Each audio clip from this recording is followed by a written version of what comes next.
नेहा राठौर मामले में लगा योगी सरकार को झटका। नेहा के साथ खड़ा हुआ सुप्रीम कोर्ट, योगी सरकार को थमाया नोटिस। नेहा ने भरी हुंकार, जानिए क्या है मामला। नेहा की गिरफ्तारी पर भी लगा पूर्ण विराम। सुप्रीम कोर्ट के आदेश से मोदी योगी समर्थक हैरान। आखिर ऐसा क्या हुआ, वीडियो में जानिए सब कुछ आप। जिस नेहा राठौर को लेकर बीते दिनों ऐसा माहौल बनाया जा रहा था कि कभी भी गिरफ्तारी हो सकती है, जिनके खिलाफ शिकायतों की बाढ़ दिखाई जा रही थी, उसी वक्त देश की सबसे बड़ी अदालत ने एक ऐसा आदेश दिया जिसने सियासी गलियारों में हलचल मचा दी है और अचानक पूरी तस्वीर ही पलट गई है। क्योंकि जिन खबरों में डर दिखाया जा रहा था, वहां अब राहत की खबर है। जिन आवाजों को दबाने की बात हो रही थी, वहां अब संवैधानिक संरक्षण की बात सामने है। सुप्रीम कोर्ट खुलकर नेहा राठौर के साथ खड़ा दिखा है और उत्तर प्रदेश सरकार को नोटिस थमा दिया गया है। इस फैसले के बाद मोदी योगी समर्थक हैरान है और सोशल मीडिया से लेकर राजनीतिक बहस तक एक ही सवाल है, आखिर ऐसा क्या कहा गया कि कोर्ट ने साफ शब्दों में कड़ी कार्रवाई पर रोक लगा दी। इस वीडियो में आगे जानिए पूरा मामला, लेकिन पहले ये समझ लीजिए कि एंट्रो के इस मोड़ तक आते आते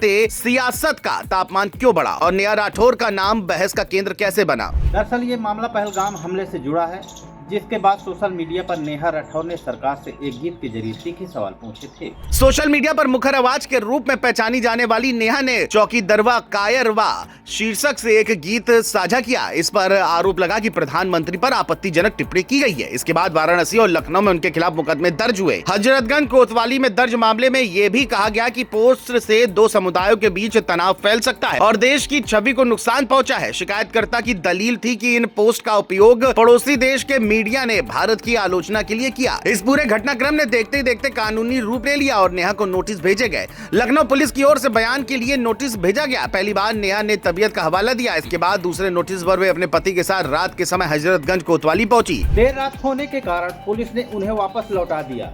इसी बीच सोशल मीडिया पर गिरफ्तारी की अटकलें तेज हो गयी। विरोध और समर्थन दोनों खेमों में बयानबाजी शुरू हो गयी। वाराणसी में बड़ी संख्या में शिकायतें देने की खबरें आई और इसे एक संगठित विरोध के तौर पर देखा गया। नेहा ने भी खुलकर कहा कि वे सवाल पूछ रही हैं और डरेंगी नहीं। इसी पृष्ठभूमि में मामला सुप्रीम कोर्ट तक पहुंचा, जिसके बाद कोर्ट ने इस केस में अहम राहत दी। न्यायमूर्ति महेश्वरी और न्यायमूर्ति अतुल की पीठ ने उत्तर प्रदेश सरकार और शिकायतकर्ता को नोटिस जारी किया। कोर्ट ने साफ कहा कि नेहा राठौर के खिलाफ कोई दंडात्मक कार्रवाई नहीं की जाएगी। साथ ही उन्हें जांच अधिकारी के सामने पेश होने और जांच में सहयोग करने का निर्देश दिया गया। यह आदेश आते ही गिरफ्तारी की आशंकाओं पर पूर्ण विराम लग गया और पूरा मामला नए मोड़ पर आ गया। इस आदेश को योगी सरकार के लिए झटके के तौर पर देखा जा रहा है, क्योंकि योगी सरकार को अदालत का नोटिस मिला है और जवाब देना होगा। समर्थक हैरान है कि इतनी शिकायतों के बाद भी शीर्ष अदालत ने राहत क्यों दी। विपक्ष इसे अभिव्यक्ति की आजादी की जीत बता रहा है, वही सत्ता पक्ष के समर्थक कानून व्यवस्था और राष्ट्रीय हित का तर्क दे रहे हैं। सियासी बहस के बीच ये भी याद दिलाया जा रहा है कि सवाल पूछना और सरकार की आलोचना करना लोकतंत्र का हिस्सा है